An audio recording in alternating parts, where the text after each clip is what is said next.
This is the next theory, that is, private property rights determining patterns of productivity. So far, the discussion has focused on intellectual property rights over information goods. However, there are also other incentive mechanisms, as earlier mentioned, which enhance the rate of innovation over information goods. These include, say, prize mechanisms or government procurement methods, as well as common-based methods, which incidentally do not necessarily share the same static inefficiencies that are present in the IP system.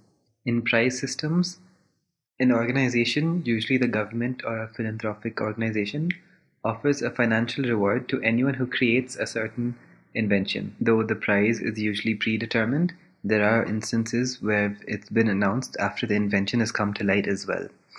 However, if it's announced after the invention has come to light, it is usually more difficult to say that this acts as an incentive for that invention to come about.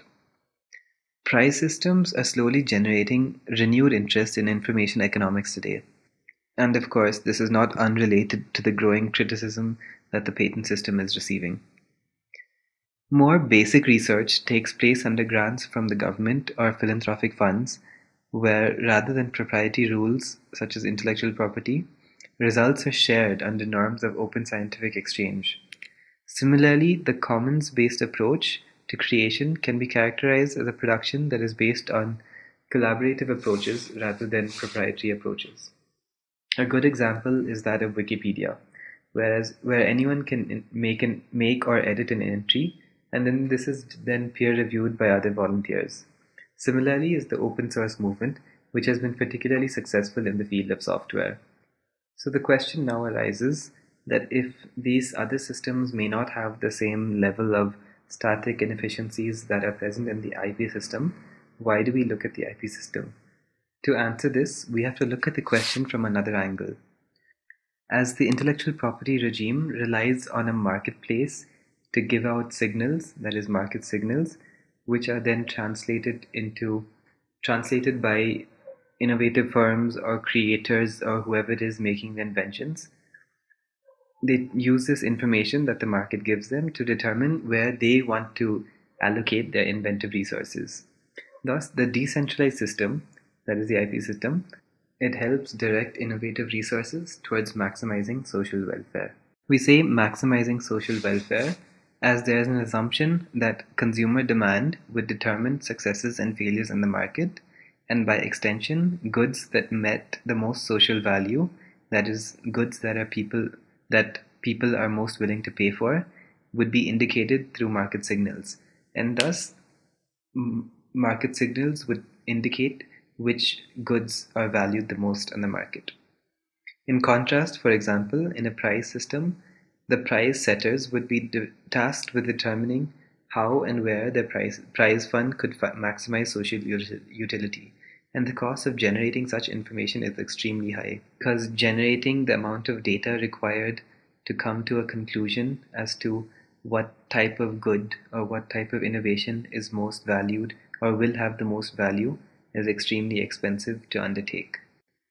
Since market signals don't rely on any single entity or any centralized body to generate this information, but rather are in fact signals expressed by the public and hence decentralized, it has been theorized that the efficiency gains in collecting information regarding where innovative resources should be allocated automatically make the IP system more efficient than other type of innovations, despite deadweight losses and other static inefficiencies that may occur with the IP system. Now, this premise has taken a central role in much of the subsequent economic analysis of intellectual property, since this analysis has led to most scholars focusing on trade-offs internal to intellectual property, rather than focusing on IP as one of several different methods of innovation. That is, they look back to the incentive theory to determine what kind of trade-offs internal to the intellectual property system, such as patentability, breadth of a patent, standards of novelty and non-obviousness, patent enforcement, etc.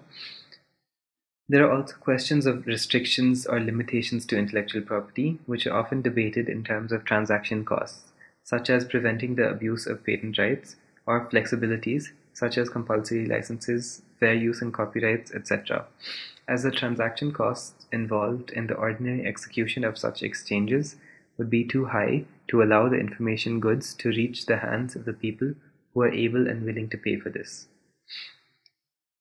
However, this assumption that property rights, such as intellectual property rights, will necessarily indicate the best direction for allocation of inventive resources is not necessarily correct.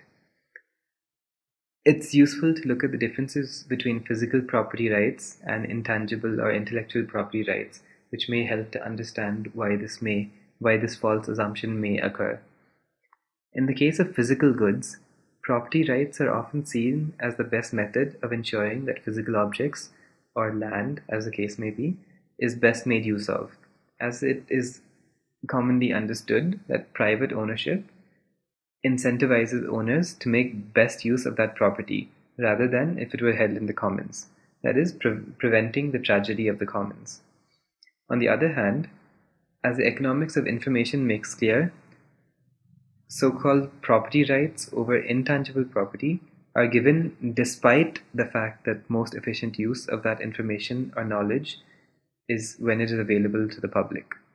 Therefore, it does not necessarily flow that owners of IPRs will make best use of the information goods.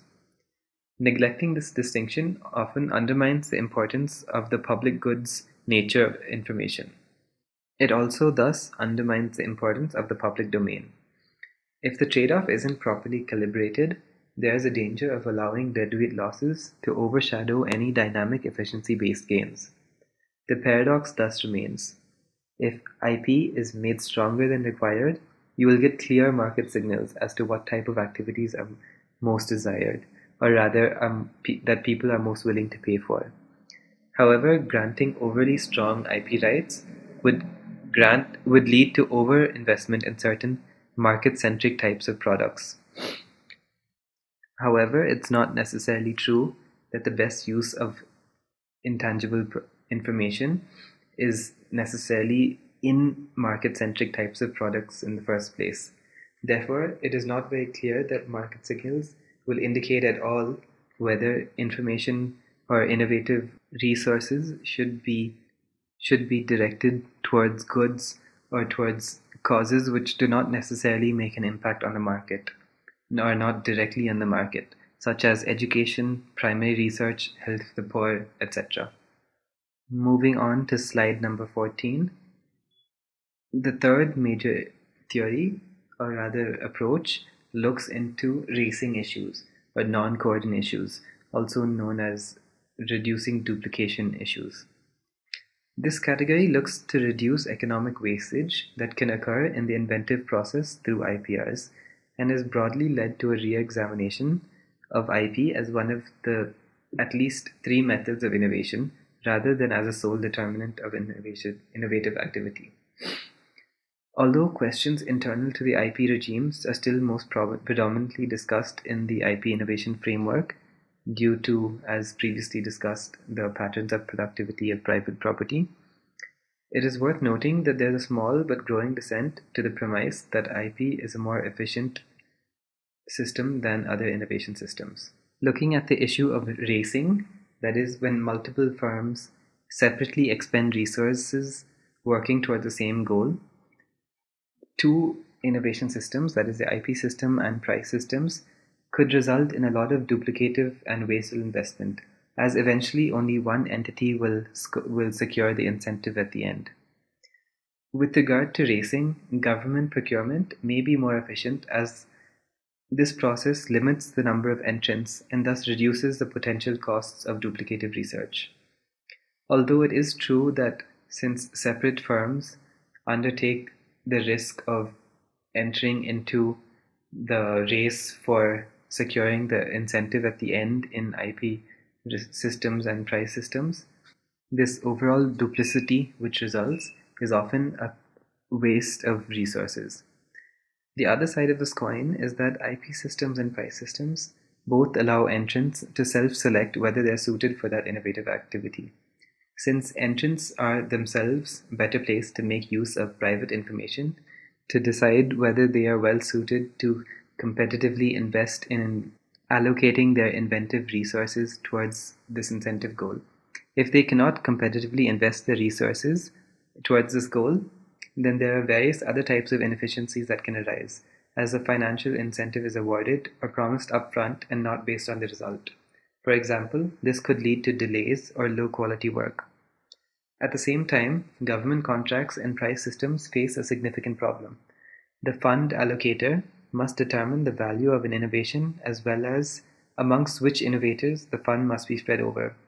If the amount is too small, it won't attract enough entrants. If the amount is too large, it'll be wasteful. If too much of the amount is given to the first innovator, there'll be very little incentive to improve upon the product. If the amount is spread amongst too many follow-up participants, there won't be sufficient incentive for the primary innovation. However, recent work on price systems have tinkered with models which do not require the amount to be decided prior to the innovation, but rather after the innovation occurs. These methods could include through the pegging of prize allocation based on sales, on perceived value, etc. Thus, with the activity in the information economics space being imported into the economic analysis of IP, there's a slow resurgence of looking at IP as a means to innovation rather than as a goal in itself, placing it in the context of several external factors which affect how normative policy could be affected. Moving on to the conclusion. Slide number 15. To recap so far, the economic analysis of IP is concerned primarily with the utilitarian justification for IP, which states that it is for the greatest good for the greatest number of people. There are three main methods that we use in the IP system. That is the incentive method, which balances incentives with inefficiencies so as to achieve an optimal rate of innovation. Secondly, the diminishing distortions in how markets display consumer needs so as to appropriately direct inventive resources to the most optimal usage in the presence of IP rights. And thirdly, minimizing rent dissipation caused by duplicative research. There are at least three broad conclusions that can be drawn looking at this thus far. Firstly, that it is not clear that higher or stronger levels of IP lead to higher rates of innovation. As discussed earlier, it is possible that the inefficiencies start outweighing the dynamic efficiencies if IP is made too strong. At the same time, if it is made too weak, there will not be dynamic efficiency to start with. Secondly, countries of different socio-economic statuses should approach IP in ways that are appropriate to their domestic capabilities. And thirdly, IP should be kept within the pot of larger socio-economic issues. And with this, we conclude our chapter on the economics of IP.